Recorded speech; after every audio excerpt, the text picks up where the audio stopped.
Dear students, a very warm welcome to all of you in my today's lecture of Operations Research. In today's lecture, we will discuss upon the further numerical on Project Evaluation Review Technique or PERT.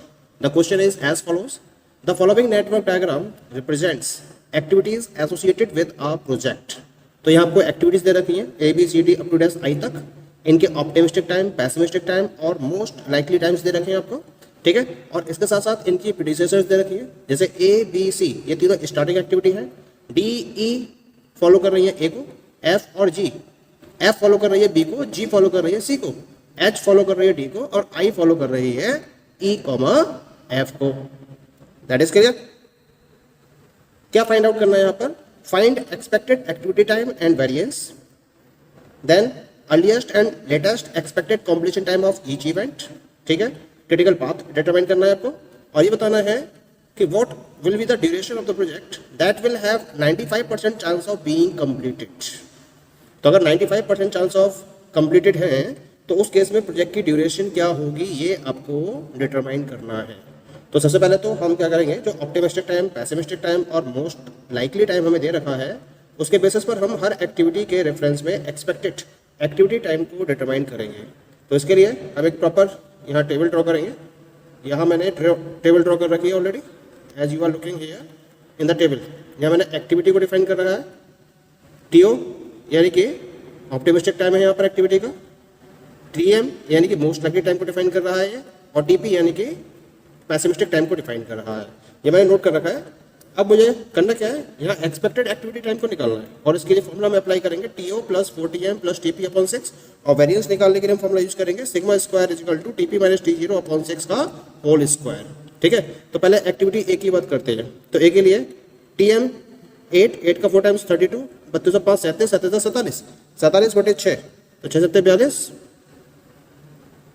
और 7.8 आ जाएगा ये, ठीक है। ऐसे इसको निकालिए ना, 20 चौक 80, 80 और 10 90 98 और 2 100 120, 120 बटे 6 ये आएगा 20.0 लिखेंगे इसको, क्योंकि पॉइंट पे भी आ रही है वैल्यू हमारे पास।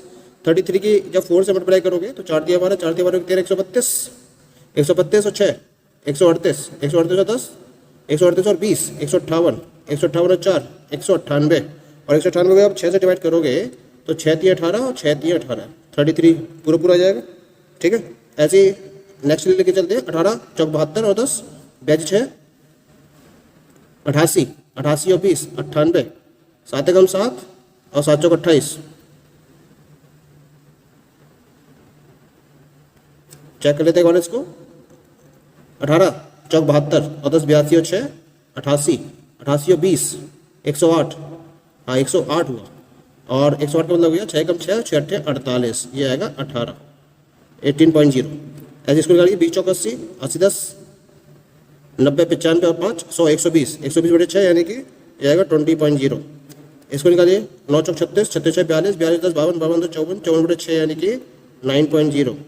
ऐसे इसको निकालिए 10 चौक 40, 40 7 47, 47 2 49, 49 10 59, 59 6 निम 54 और 6 8 48 50 आएगा। 8 चौक 32 और 7 32 और 7 29, 29 और 30 30 और 8 38, 8 चौक 32, 32 और 7 39 और 1 40 46। फिर से चेक करते हैं जो 8 चौक 32, 32 और 7 7 2 9 39, 39 और 1 40 और 8 48 और 6 बटे 48, 48 बटे 6 यानी कि 6 8 48 8.0 हो जाएगा ये। 4 चौक 16, 16 और 3 19, 19 20 24, 24 बटे 6 यानी कि 4.0 हो गया। तो इस तरह से हर एक्टिविटी का मैंने एक्सपेक्टेड टाइम डिटरमाइन कर लिया है यहाँ पर। अब क्या करना है, मुझे सिग्मा स्क्वायर निकालना है। तो सिग्मा स्क्वायर निकालने के लिए क्या करूँगा मैं, TP माइनस T0 अपॉन 6 का होल स्क्वायर निकालूंगा। TP कितना है 10 माइनस 5 5 बचेगा 5/6। जब इसका होल स्क्वायर निकालेंगे तो ये वैल्यू हो जाएगी 0.696 कैलकुलेट करने के बाद, ठीक है।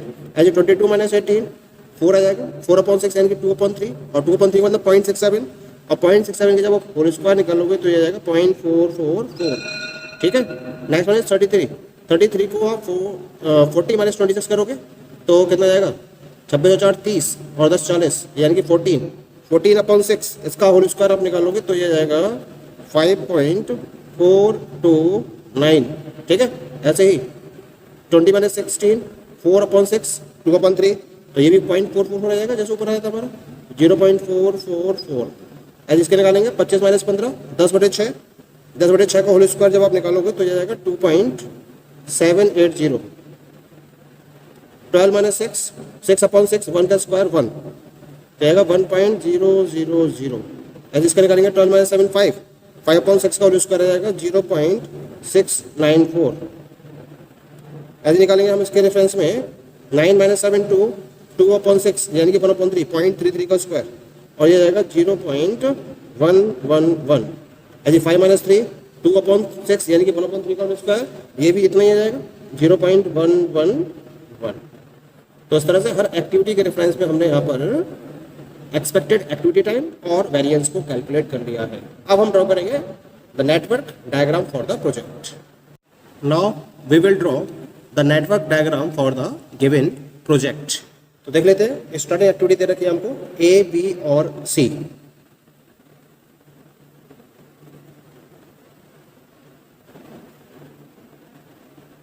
दिस इज फॉर ए,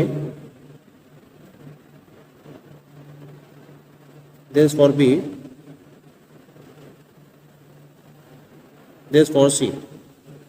ये ए का हो गया। ए का एक्सपेक्टेड टाइम हमें दे रखा है दैट इज 7.8।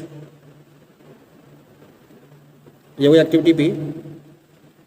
बी का टाइम हमने निकाला है 20.0। ये हुई सी। सी का एक्सपेक्टेड टाइम है 33.0, ठीक है। अब आगे देखते हैं क्या है।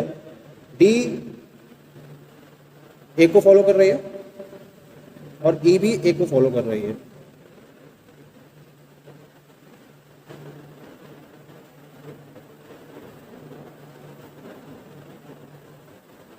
डी फॉलो कर रही है ए को,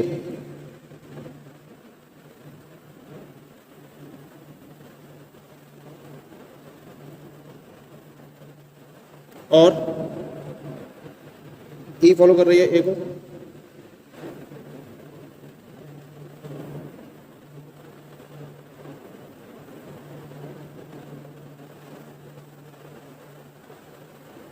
ठीक है, आगे देखते हैं। एफ फॉलो कर रही है बी को और ई कॉमा एफ मर्ज एक्टिविटी है। एफ फॉलो कर रही है बी को और ई कॉमा एफ आपकी मर्ज एक्टिविटी है। तो एफ आ गई यहाँ पर, ये फॉलो कर रही है बी को। आगे देखते हैं इसमें आगे क्या पॉइंट है हमारे पास। जी फॉलो कर रहा है सी को।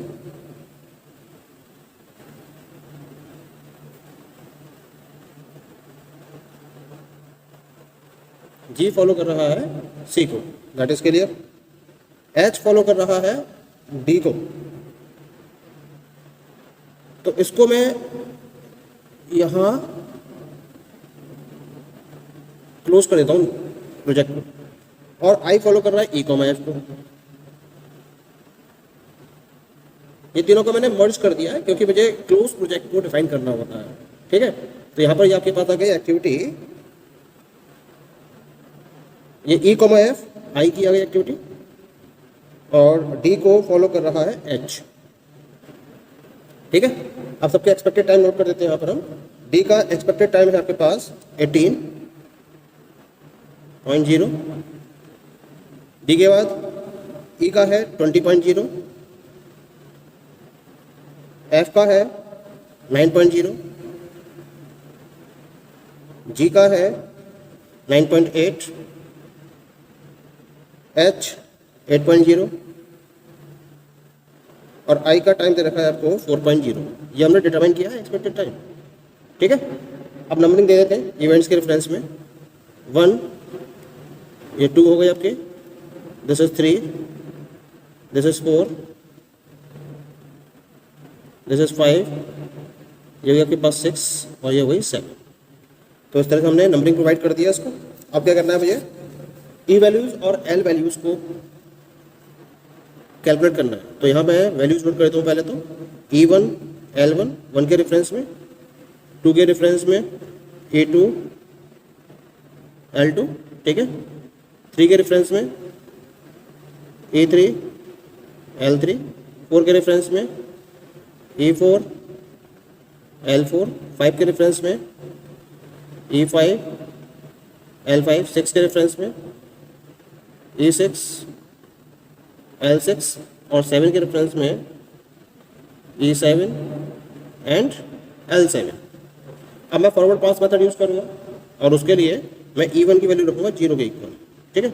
0 प्लस 7.8 ये आएगा 7.8 के इक्वल। 7.8 प्लस 18, 18 और 7 25, तो 25.8 आएगा, ठीक है। यहाँ स्टॉप कर देंगे। अब इस देखिएगा 0 प्लस 20 तो ये आएगा 20.0, ठीक है। यहाँ भी स्टॉप कर देंगे। आप देखो 20 प्लस 0 प्लस 9.0 29.0, और यहाँ 7.8 प्लस 20 आएगा तो 27.8। मैक्सिमम क्या है दोनों में 29, तो इसको हम रखेंगे 29 के इक्वल, ठीक है। यहाँ स्टॉप कर दिए। अब यहाँ पर आ जाइए 0 प्लस 33 ये आएगा 33 के इक्वल। अब इस पर बात करते हैं तो 3 वैल्यू जाएंगी 25.8 प्लस 8 तो 25 और 8 33, 33.8 आएगा। यहाँ देखिए 29 और 4 33 आएगा, और 33 और 9 42.8 आएगा। तीनों में से मैक्सिमम क्या है 42.8, 42.8, तो यहाँ वैल्यू आ जाएगी 42.8। अब मैं बैकवर्ड पास मेथड का यूज़ करूँगा और उसके लिए मैं L7 की वैल्यू E7 यानी कि 42.8 के इक्वल रखूँगा, ठीक है। अब क्या करना है, मुझे सब्ट्रैक्ट करना है और सब्ट्रैक्ट करते हुए वैल्यूज़ को फाइंड आउट करना है। तो 42.8 में से 9.8 माइनस करोगे तो 42 में से 9 गए 12 में 9 गए 3, 33, ठीक है। नाउ 42.8 में से 29 को 42.8 में से 4 को माइनस करोगे तो 12 बचा गया 8, यानी कि 38.8, 38.8। 38.8 में से 9 को माइनस करोगे तो आएगा 29, हाँ 29.8, ठीक है। अब यहाँ जाइए 42.8 में से 8 को माइनस करेंगे तो 12 में से 8 गए 4, यानी कि 34.8, 8 और 12, ठीक है बिल्कुल। 34.8 में से 18 को माइनस करेंगे तो एक तो वैल्यू L2 में यहाँ से आएगी, ठीक है, और एक वैल्यू 38.8 में से 20 को माइनस करने के बाद आएगी। तो 38.8 में से 20 माइनस करोगे तो ये आएगा 3 में से 2 गए 18.8, और 34.8 में से 18 को माइनस करोगे तो 14 में 6, 14 में 6 और 2 में से एक 16.8 आएगा। तो 16.8 को हम कंसीडर करेंगे यहाँ पर, ठीक है। तो इसकी वैल्यू कितनी आएगी 16.8, क्योंकि दोनों में से 16.8 मिनिमम है। यहाँ तक तो क्लियर हो गया हमारा। अब 16.8 में से 7.8 माइनस करोगे तो ये आएगा 9.8। यहाँ देखिए 29.8 में से 20 माइनस करोगे तो भी 9.8, और 33 में से 33 माइनस करोगे तो 0। तो इसका मतलब L1 की वैल्यू हम 0 कंसीडर करेंगे। यहाँ तक क्लियर हो गया। तो इस तरह से हमने डिफरेंट इवेंट्स के रेफरेंस में अर्लीस्ट स्टार्टिंग टाइम और लेटेस्ट स्टार्टिंग टाइम को कैलकुलेट कर लिया है। अब हम देखेंगे कि हमारा क्रिटिकल पाथ क्या होगा। तो पहले तो हमें देखना होगा कि कौन कौन सी ई वैल्यूज और एल वैल्यूज सिमिलर है। तो यहाँ 1 पर सिमिलर है, 4 पर सिमिलर है और 7 पर सिमिलर है, और कहीं भी सिमिलर नहीं है, हर जगह डिफरेंट है। केवल ये 3 इवेंट्स हैं 1, 4 और 7 जहाँ ई वैल्यूज और एल वैल्यूज सिमिलर है। इसका मतलब क्रिटिकल एक्टिविटीज़ क्या हो जाएंगी हमारी, क्रिटिकल एक्टिविटी हो जाएंगी 1 to 4 एंड 4 to 7, या फिर C एंड G, ये 2 ही क्रिटिकल एक्टिविटीज़ है केवल इस प्रोजेक्ट के रिगार्डिंग। सो क्रिटिकल एक्टिविटीज कौन कौन सी हो गई, एक C और दूसरी G, या फिर हम कह सकते हैं 1 to 4, 4 to 7, ठीक है। और क्रिटिकल पाथ क्या हो जाएगा, क्रिटिकल पाथ हो जाएगा C to G, या फिर हम कह सकते हैं इसको 1 to 4 और 4 to 7, ये क्रिटिकल पाथ हो गया। और प्रोजेक्ट एक्सपेक्टेड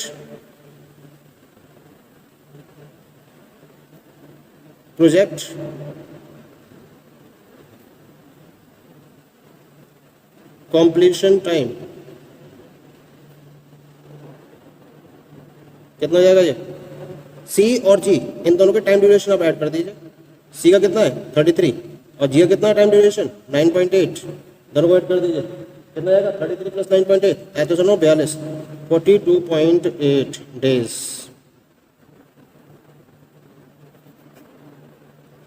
क्लियर हो गया? तो ये कितना आंसर है इसका, इसका आंसर आ जाएगा 42.8 डेज। ये हमारा आ गया expected project completion time.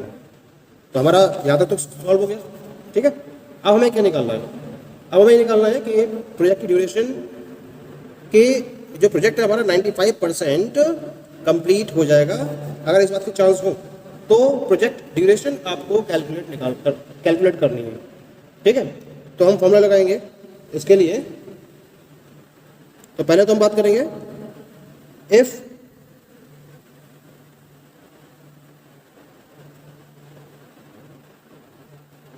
probability of completing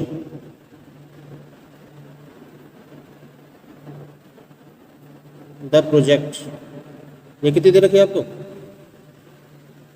ये दे रखी है आपको 95%, 95% दे रखी है। तो मैं जेड की वैल्यू डिटरमाइन करूंगा यहाँ पर 95% पर।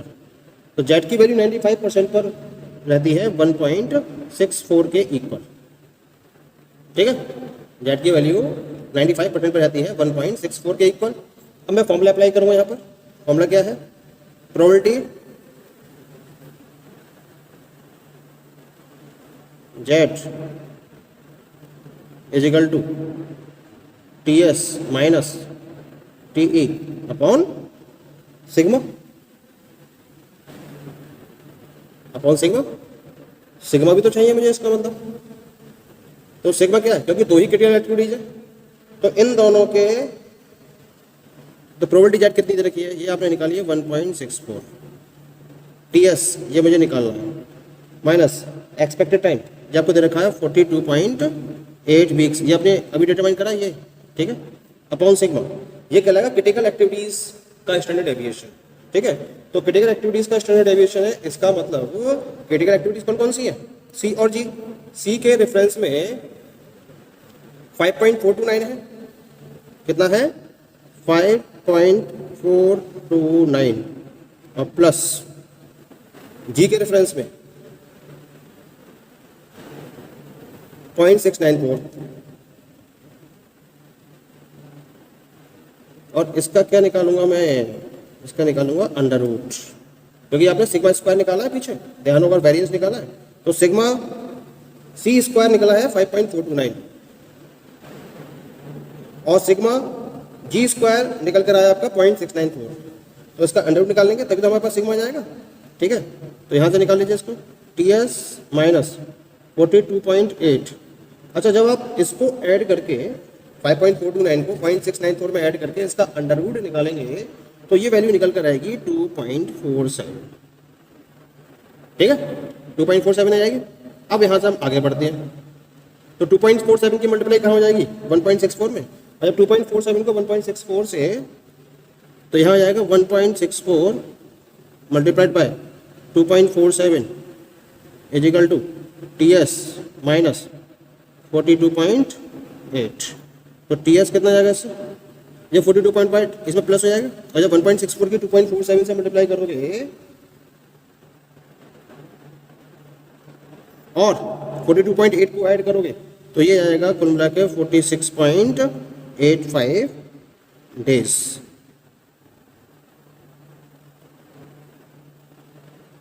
तो ये आएगा कि यानी कि अगर 95% प्रोजेक्ट के कंप्लीट होने की प्रोबेबिलिटी है तो इसका मतलब जो शेड्यूल टाइम रहेगा वो रहेगा 46.85 डेज का। Okay, thank you.